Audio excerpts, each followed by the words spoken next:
The wind's messenger. For that quiet morning, Daniel walked slowly through the park, carrying the soft, constant weight of longing resting on his shoulders. The sky was clear, yet something inside him felt clouded, an intimate blend of memory and hope that followed him wherever he went. The trees swayed gently, and the birdsong filled the empty spaces in his soul spaces he tried so hard to hide from the world.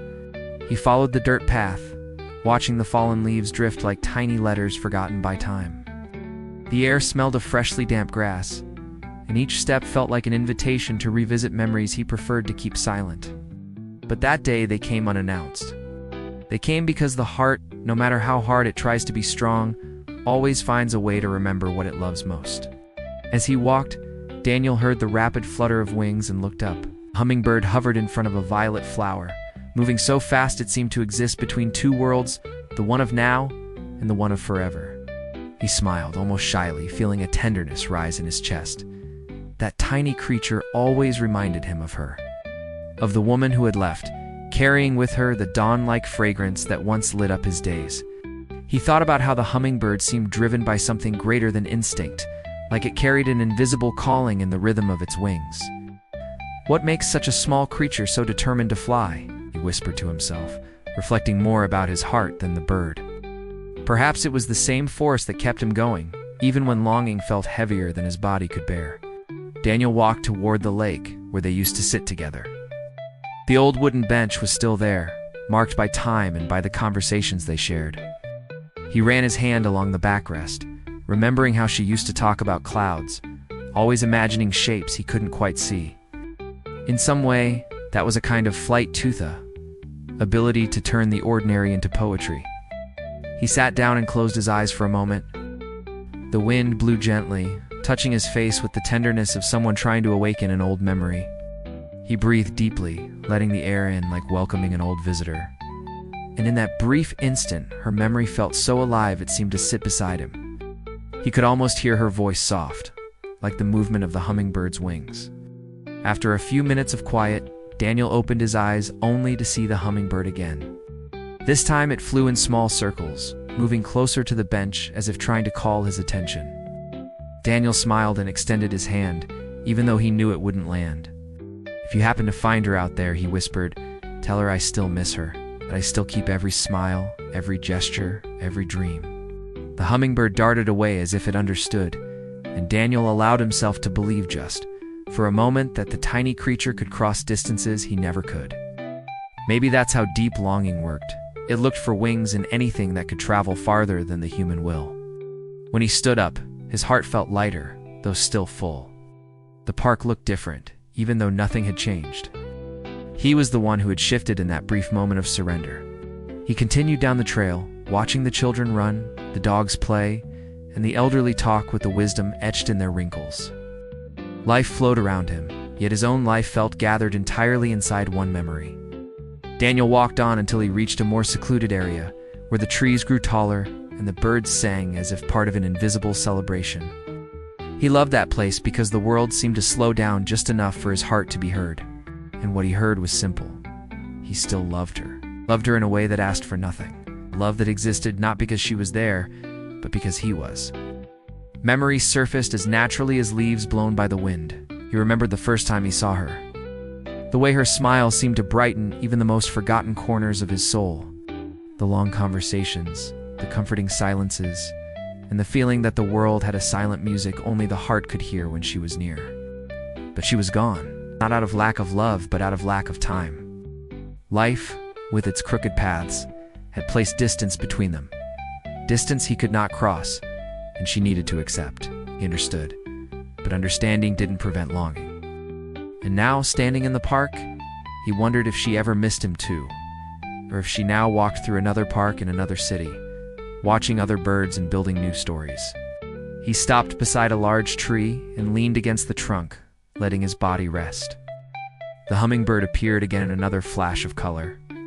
Its feathers shimmered as if holding fragments of the sea and pieces of the moon. Daniel watched it, thinking how something so small could carry so much beauty, so much speed, so much meaning. "Do you feel longing too?" He asked softly, almost childlike. The bird hovered for a few seconds, its body still, and its wings invisible from their speed. Then it flew off in a straight line, disappearing among the leaves, like a secret that couldn't be revealed. Daniel sighed.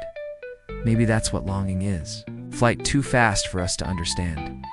Time passed slowly as he wandered, letting nature set the rhythm of that morning.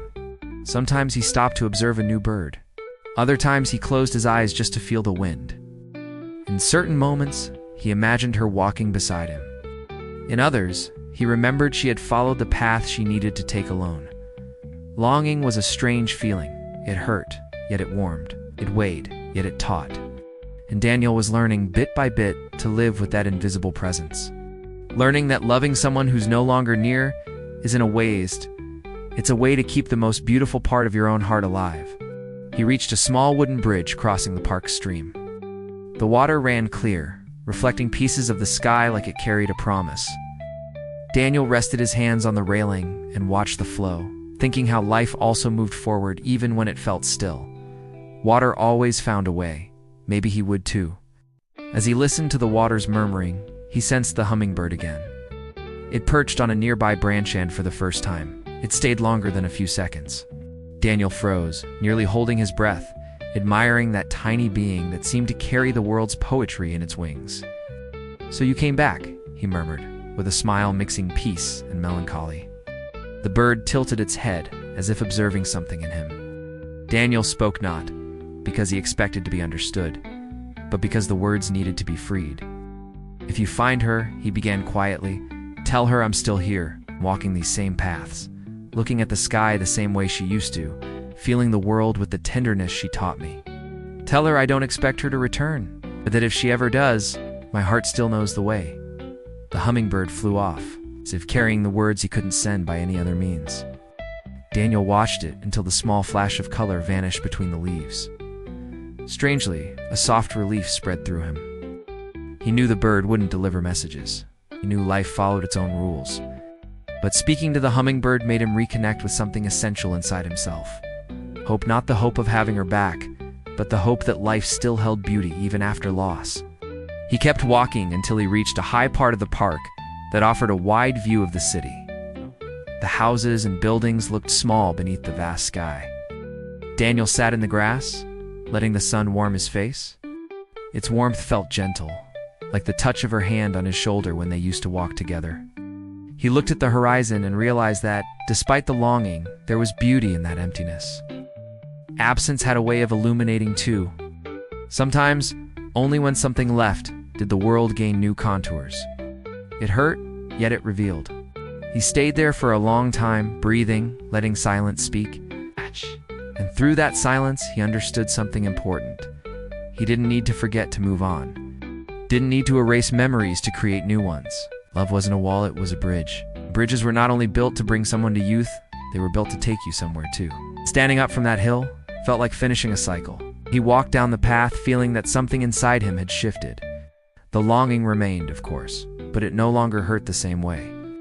It had found a softer place to live within him. Near the park's exit, the hummingbird appeared one last time. It flew low, as if saying goodbye. Daniel laughed gently, heart warm. "Thank you," he said simply. The bird disappeared among the trees and Daniel continued on. He left the park knowing that this wouldn't be the last day he felt longing. But he also knew that as long as there were winds, birds, and memories, his heart would keep finding ways to fly even without wings. It would keep going, even if slowly. It would keep loving, even from a distance. Because in the end, he understood something essential. Life always finds a way to carry love forward, sometimes on wings, sometimes in footsteps, sometimes in silence, but always forward. Thank you for reading this far. Subscribe to the channel and receive more videos like this.